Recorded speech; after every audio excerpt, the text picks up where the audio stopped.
శ్రీరాముడు బ్రహ్మహత్య పాతకాన్ని తొలగించుకోవడానికి కొన్ని చోట్ల శివలింగాలు ప్రతిష్ఠించి పూజలు చేశారని పురాణాలు చెప్తోంది.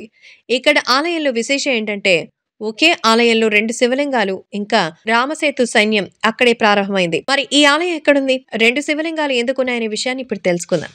తమిళనాడు రాష్ట్రంలోని రామనాథపురం జిల్లాలోని రామేశ్వరంలో ద్వాదశ జ్యోతిర్లింగాలలో ఒకటైన రామేశ్వర లింగం ఇక్కడుంది. హిందూ ఇతిహాసాల ప్రకారం శ్రీరాముడు సేతువుని అక్కడే నిర్మించారని తెలుస్తోంది. రామేశ్వరం శైవులకు వైష్ణవులకు పుణ్యక్షేత్రం. ఇక ఆలయ పురాణానికి వస్తే బ్రహ్మహత్య పాతకానికి ప్రాయోచితంగా శ్రీరాముడు శివపూజ చేయాలని నిర్ణయిస్తారు. వెంటనే ఆంజనేయుడిని హిమగిరుల నుంచి లింగాన్ని తీసుకురామని కోరుతారైతే ఆంజనేయుని రాక ఆలస్యం కావడంతో సీతాదేవిని సముద్ర ఇసుకతో సైతిక లింగాన్ని తయారు చేసి పూజలు చేస్తారు. ఆ కొంత సమయానికి హనుమంతుడు శివలింగాన్ని తీసుకురావడంతో దానికి పూజలు చేస్తారు. ఈ విధంగా 2 శివలింగాలు ఆలయంలో ఉండడంతో విశేషంగా చెప్తారు. హనుమాన్ తీసుకొచ్చిన లింగాన్ని విశ్వలింగం అంటారు.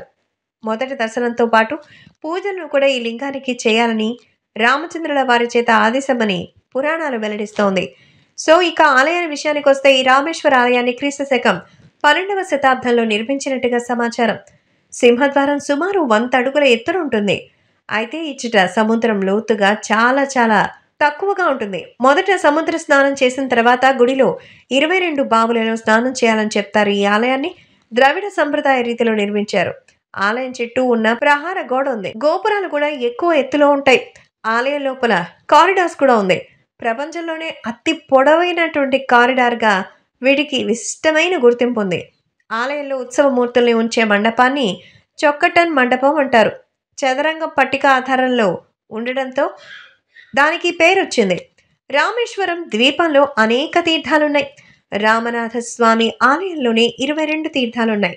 వీటిని స్నానం చేయడం ఎంతో పుణ్యదాయకమని ఆలయ చరిత్ర చెప్తోంది.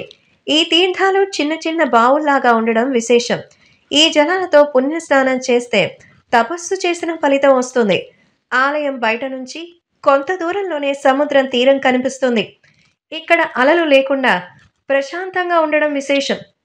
కాశీ యాత్రకు వెళ్ళి అక్కడి గంగా జలాలను తీసుకుని వచ్చి రామేశ్వరంలోని సముద్రంలో కలిపితే కానీ కాశీయాత్ర పూర్తి చేసినట్టుగా ఉండదు అని పెద్దలు అంటారు. ఈ విధంగా శ్రీరాముడు స్వయంగా పూజలు చేసిన ఈ శ్రీ రామనాథ స్వామి ఆలయాన్ని సందర్శించడానికి భక్తులు ఎప్పుడూ పెద్ద సంఖ్యలోనే వస్తుంటారు.